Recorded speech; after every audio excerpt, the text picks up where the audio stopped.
வணக்கம். இது தமிழ் வலசை. நான் முத்துலட்சுமி. பருவகால மாற்றங்களுக்கு ஏற்ப உணவிற்காகவும் இனப்பெருக்கத்திற்காகவும் கண்டம் விட்டு கண்டம் தாண்டி பறவைகள் செல்வதை வலசை போதல் என்பர். நான் தமிழை உலகம் முழுவதும் சென்று சேர்க்கும் எண்ணத்துடன் என்னுடைய சேனலுக்கு தமிழ் வலசை என்று பெயரிட்டுள்ளேன். இதில் தமிழும் தமிழ் கடவுளும் சார்ந்த கருத்துக்களை பதிவிட்டு வருகிறேன். இணைந்திருங்கள் நண்பர்களே. ஒன்றாய் இணைந்து தமிழை உலகமெல்லாம் பரவச் செய்வோம். நன்றி. அருணகிரிநாதர் எழுதிய திருப்புகளில் திரு ஆவினன்குடி ஸ்தலத்தில் முருகனின் அருள் வேண்டி அருணகிரியார் எழுதிய பாடல் பார்க்கலாம்.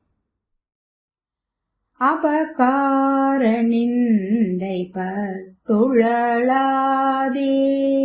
அறியாத வஞ்சரை குறியாதே உபதேச மந்திர பொருளாளே உபதேச மந்திர பொருளாளே உனை நான் நினைந்தருள் பெறுவேனோ இபமாமுகன் தனக்கு இளையோனே இமவான் மடந்தை உத்தமி பாலா ஜபமாலை தந்த சர்க்குருநாதா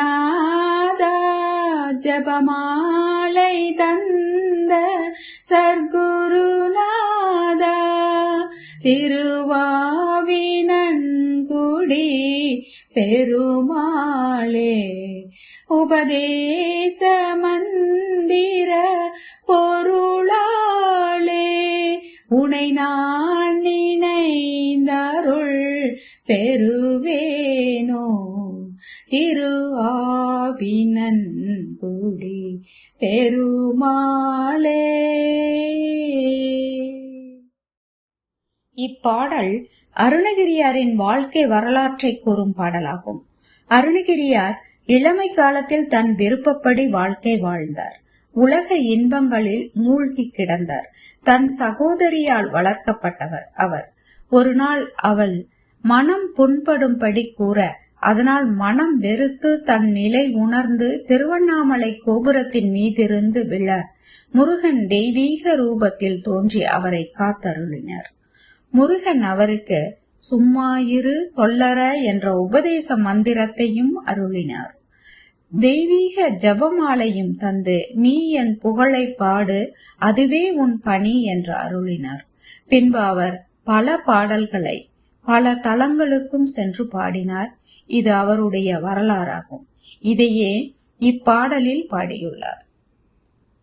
நான் பிறருக்கு செய்த தீமைகளினால் நிந்தனைக்கு ஆளாகி அலையாமலும் நன்னெறியையும் ஒழுக்கத்தையும் பண்பாட்டையும் அறியாத வஞ்சகர்களுடன் நான் சேராமலும் நீ எனக்கு அருளிய சும்மா இரு சொல்லற என்ற உபதேச மந்திரத்தின் பொருளையே துணையாக கொண்டு நான் உன்னை நினைந்து உன் திருவருளை பெறமாட்டேனா என ஏங்குவதாகவும் யானையின் சிறந்த முகத்தை உடைய விநாயக பெருமானின் தம்பியானவனே முருகனே, இமயராஜன் மகளாம் பார்வதி எனும் உத்தமியின் பிள்ளையே, ஜபம் செய்யக்கூடிய மாலையை எனக்கு அளித்த நல்ல குருநாதனே, திருவாவினன்குடி என்னும் பதிக்கு பெருமாளே, நீ எனக்கு நல்ல அருள் தந்து காப்பாயா என வேண்டுவதாக இப்பாடலின் பொருள் உள்ளது. திரு ஆவினன்குடி என்பது ஒரு காரண பெயராகும். திரு ஆவினன்குடி என்பதன் பொருள் திரு என்பது லட்சுமியையும், ஆ என்பது காமதேனுவையும், இனன் என்பது சூரியனையும், கு என்பது பூமாதேவியையும், டி என்பது அக்னியையும் குறிக்கும். இவர்கள் ஐவரும் இங்கு வந்து முருகனை வழிபட்ட இடம் என்பதால் இவர்களின் பெயராலேயே இவ்விடம் அழைக்கப்படுகிறது. இது நக்கீரர் பெருமான் வகுத்த 6 படை வீடுகளுள் ஒன்றாகும். நாமும் முருகனின் நல்லருள் பெற இப்பாடலை பாடி திருவாவினன்குடி முருகனை வணங்குவோம். நல்லருளை பெறுவோம். தமிழால் நாமும் நம்மால் தமிழும் வாழட்டும். நன்றி.